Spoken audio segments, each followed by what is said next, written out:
Assalamualaikum kakak bunda, apa kabar kalian semua? Nah, sebentar lagi nih kita bakal menghadapi bulan Ramadan.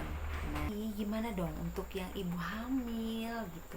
Ibu yang sedang hamil menjalani puasa Ramadannya gimana ya kakak bunda ya? Nah, makanya di video kali ini aku akan ngebahas itu. Jangan kemana-mana, tetap di video aku ya.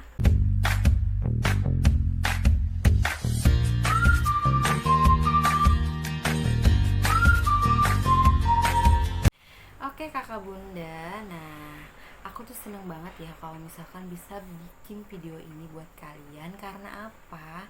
Menurut pengalaman ya, bukan pengalaman pribadi aku sih, tapi pengalaman di lapangan, pasien-pasien yang sudah pernah aku temui dari beberapa tahun ya, 11 tahun aku sudah bekerja.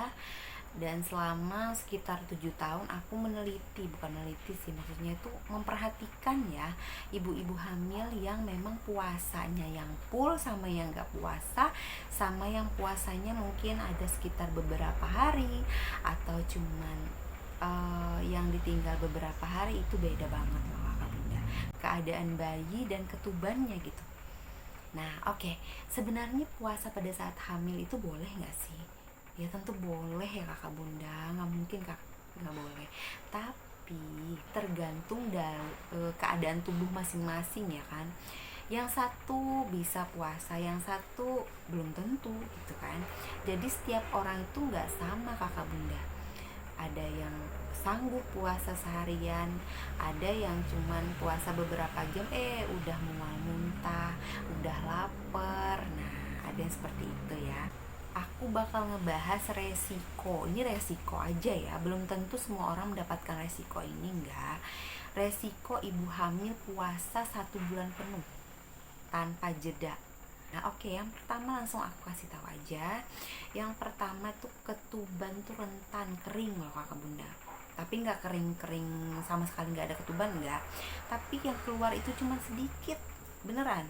Nggak seperti yang ibu bersalin yang normal biasanya itu kan lumayan banyak gitu ya. Nah jadi dia itu begitu.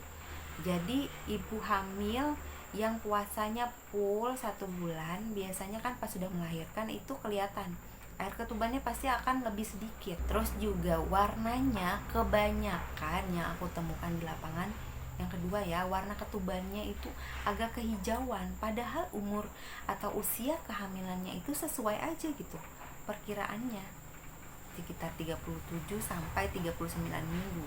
Nah itu kan masih masa-masa normal gitu untuk melahirkan. Kalau kami teliti ya itu memang penyebabnya mungkin karena dehidrasi. Kebutuhan cairan pada ibu hamil itu tidak terpenuhi dengan baik sehingga dia dehidrasi. Itu tadi yang poin kedua tadi ya. Nah sekarang poin ketiganya apa sih resikonya? Nah dia bisa mengalami gula darahnya itu bisa turun gitu, dengan tanda-tanda ibu bisa pingsan atau lemes gitu ya, tiba-tiba lemes aja gitu. Nah itu tanda-tandanya atau resikonya gitu kalau misalkan ibu tidak tahan. Nah kemudian yang berikutnya lagi, resikonya dia akan lahir lebih cepat gitu. Maksudnya lahir lebih cepat biasanya tidak sesuai dengan tafsiran kelahirannya, lebih maju. Yang masih 35 minggu udah lahir. Nah seharusnya kan belum, matangnya usianya sekitar 37 mingguan kan. Nah kebanyakan seperti itu kakak bunda. Ada dulu sempat, tapi jarang sih kalau yang itu ya, jarang. Tapi pernah kita teliti juga, kita perhatikan juga, kita tanyai gitu. Ada beberapa kasus dulu yang pernah pasien aku alami ya. Jadi dia itu melahirkan cepat gitu, belum waktu melahirkan dia udah melahirkan. Untung nggak apa-apa, tapi memang akhirnya apa, bayinya BBLR. Nah bayinya belum, berat badannya belum sesuai gitu, karena usia kehamilannya juga belum matang kan gitu, sekitar 35 minggu itu belum. Ada juga yang lahiran di 34 minggu. Tuh kan resiko banget ya kakak bunda ya. Ada juga sih bilang, alhamdulillah bu nggak apa-apa, aku puasa full gitu ya, bayinya sehat aja. Iya memang bayinya mungkin sehat, tapi ya itu tadi dilihat dari air ketubannya, atau atau bisa juga dilihat dari usia kehamilan yang mungkin maju tadi ya kan. Nah itu sebenarnya kakak bunda, tapi ya bisa juga resiko ke BBLR kalau dia lebih cepat lahirnya sebelum tafsiran kelahirannya gitu. Nah jadi gimana dong untuk ibu hamil nih, boleh nggak puasa? Boleh, tapi aku sekedar saran aja ya kakak bunda ya. Nah yang pertama, kakak bunda itu harus penuhi nutrisi, yang pastinya seperti itu. Nutrisi ibu hamil gitu, makanannya gimana diperhatikan pada saat sahur dan buka puasa ya. Perbanyak makan sayur dan buah biar lebih segar gitu ya. Dan perbanyak juga minum atau cairan gitu ya, minum cairan seperti air putih gitu, perbanyak, yang biasanya minimal 8 gelas sehari gitu ya, supaya kita menghindari terjadinya dehidrasi. Dehidrasi itu akan berefek dengan air ketubannya gitu ya.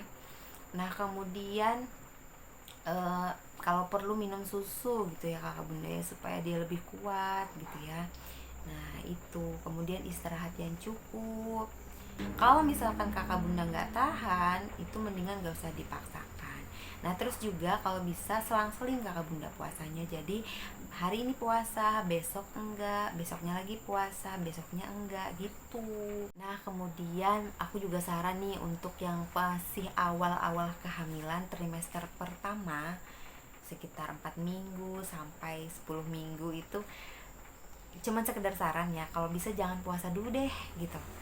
Karena kan itu awal pembentukan, itulah yang nanti akan menentukan gimana gitu kondisi bayinya nanti, calon bayi. Nah dia kan awal-awal pembentukan otak, tulang dan segala macemnya gitu. Nah gimana kalau bunda puasa, kan kurang banget ya. Tapi rentan juga sih untuk ibu hamil yang trimester pertama itu, kalau puasa biasanya kebanyakan dia mual ya. Pada saat mual itu kan nggak mungkin ya. Terus juga dia suka pusing gitu. Nah jadi nggak bisa dipaksakan ya kakak bunda ya. Oke kakak bunda, mungkin sampai di sini dulu video dari aku. Semoga aja bermanfaat informasi dari aku dan juga tips-tips dari aku.